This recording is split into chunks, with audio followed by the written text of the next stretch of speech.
Good morning po, sirs. On the Quadcom hearing, bakit po canceled yung pagdinig bukas and when was the decision to cancel arrived at?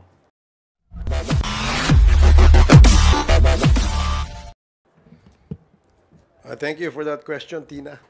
Uh, the Quadcom chairs are already contemplating since last week to move the scheduled Wednesday Quadcom hearing, no? For several reasons. First reason, yung aming if you recall, no, lagi namin sinasabi kapag may mga witnesses, we want them to execute affidavits. Number two, even if they have executed their affidavits, we will have to vet them. No?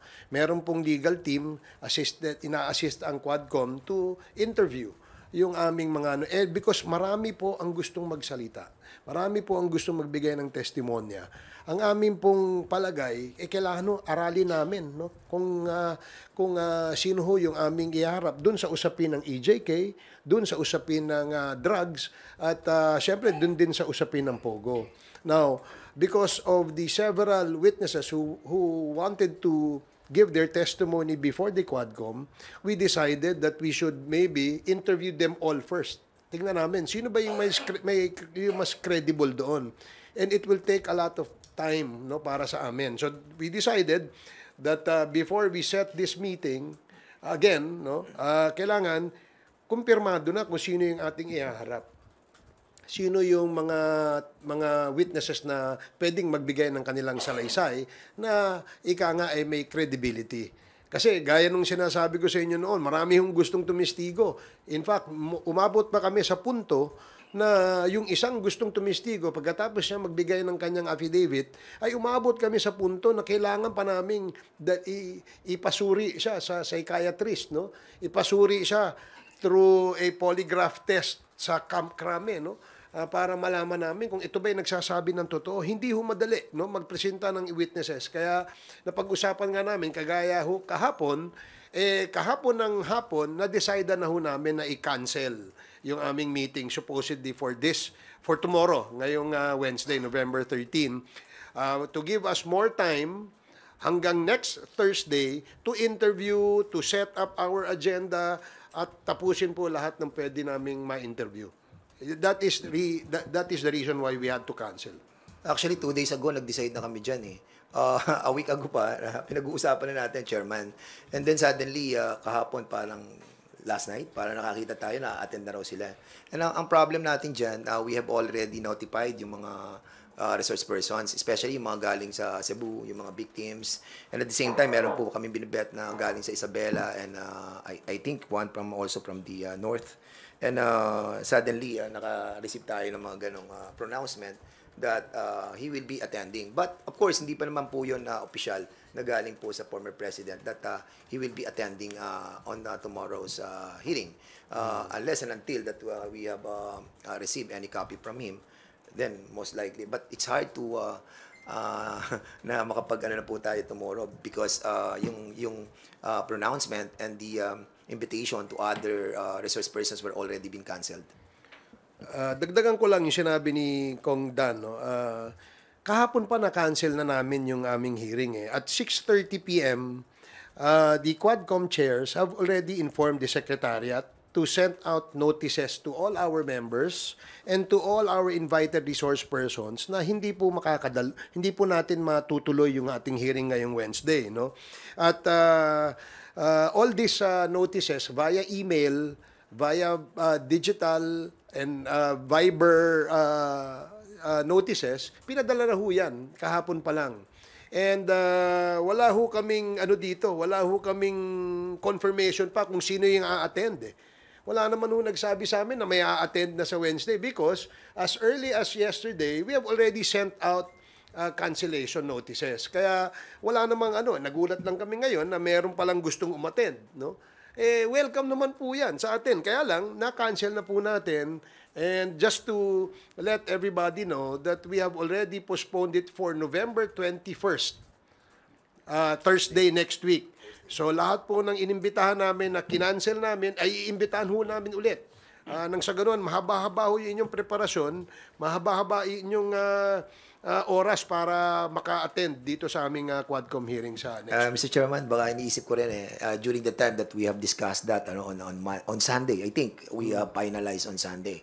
Baka may mga chairman na mole doon sa pag-uusap natin. Just kidding. Pero we already decided last Sunday pa po at pinormalize lang po namin yan kahapon, and that's the reason why we already have a meeting yesterday. Unfortunately, may mga gantong issue na darating daw po, and I think it's hard for us to really send invitation again to those who have been canceled resource persons. And kung wala naman talagang kung wala naman talagang direct statement ang ating former president na darating siya, tingin namin propaganda lang yung lumalabas ngayon sa internet, no, sa social media na darating siya. Kasi gusto rin naming dumating siya dahil pinagbantaan nga niya yung mga congressmen na sinasabi niya, sisipain daw niya, wala namang virtual kick.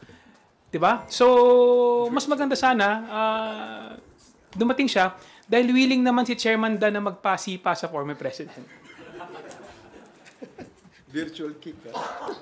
Tsaka napakahirap naman po kung na-cancel ng isang committee hearing. Para mag-imbita ka na naman, you need at least 3-day notice sa mga i-invite ninyo. So, masyado na pong short yung ilang oras. In fact, yung mga naging reason kung bakit po kami nag-issue ng subpoena for the second time, na-reissue po namin because we are following our rules dito po sa House. Sir, yung si Attorney Panelo kasi yung isa sa mga nag-confirm na pupunta raw po si former president. Tapos, with the cancellation of the hearing, may mga posts po kasi online saying na baka naduwag daw yung Quadcom. Alam mo, unang-una, hindi naman si Attorney Panelo inimbitahan namin. Di ba? It was the former president ng aming inimbitahan. And we were informed that the lawyer or the counsel of the former president, where we also received letters from the law office of Attorney Delgra. Yun lang yung hinihintay namin na information. So kung social media, wala akong pupunta. Kung nagtatawag kayo ng mga vloggers, parang disrespect yan sa atin dito sa sistema ng ating imbitasyon. Do not invite in the social media. Kung gusto nyo, sumagot kayo, sulatan nyo kami. Diba? Sulatan nyo kami kung kayo ay pupunta. Hindi yung sa social media kayo magsasalita. Of course, we appreciate the fact that pupunta ang ating dating Pangulo dahil yun naman po ang request ng ating mga kasamahan sa Quadcom, no? Na magkaroon ng talakayan, magkaroon ng palitan ng idea tungkol dito sa usapin sa EJK at usapin sa drugs, no, na kung saan ay centerpiece ng kampanya ng ating dating administrasyon. Kaya nga gusto sana nating marinig mismo mula sa ating dating Pangulo kung ano yung mga kasagutan na kanyang ibibigay dun sa mga tanong na pinaghandaan ng ating mga Quadcom members. So, wag po nating I noticed also that there are several comments from the vloggers of I don't know which camp is that, no? Saying na wala pong naduduwag dito. Ganito ho, para ho malinaw. Sa 21 meron kaming hearing. Yan ho, punta ho tayo dito. Pagkatapos ng 21, let us know kung kailan kayo pwede. Because we will schedule another Quadcom hearing on the date convenient for you, on the date na gusto ninyo, para ho mailatag natin ng maayos ang ating imbitasyon. And reminder also, as well, Mr. Chairman, as what Chairman Chu mentioned a while ago, that there is a 3-day ruling that are being followed by the committee. So, kailangan po ma-inform din po kami officially. Wag po sana sa social media para at least lahat. Kasi pag social media, you can always deny it, di ba? Pwede kang hindi pumunta, tapos sasabihin, hindi naman formal yon. But of course, kapag ginawa po nating official ang lahat, then ano yan, resibo po yan. So I hope that prior to November 21 hearing, somebody or the lawyer of the former president will write the committee for his attendance. Maraming salamat po. Sir, clarification lang. At this point in time, walang natatanggap na kahit written or digital communication from the camp of former President Duterte na dadalos sana dapat sila bukas? Wala po kami natatanggap hanggang sa ngayon. Ang nakikita lang namin yung mga vloggers.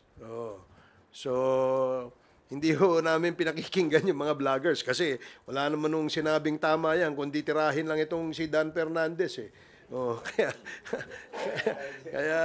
Kaya yun ho ang aming we wrote to them inviting them. Then we also gave them a notice of cancellation via email, via Viber text messages, and all other forms of communication. Yun lang ho ang iniintay namin. Kung meron hong letter sa amin, wala ho kami natatanggap. At dahil nga po, nung Monday pa, bago po sinabing pupunta si former president sa hearing, sinabi ho yun, na-cancel na namin eh. Di ba? Na-cancel na ho. Bigla hong nasabing pupunta. Hindi naman ho ganun ang proseso. Di ba? Ang proseso, may imbitasyon kami at hinihintay namin yung reply. But even prior to the reply to our invitation, ay na-cancel na po namin. Kasi nga po, sa nabanggit kong rason kanina kung bakit po namin kinancel.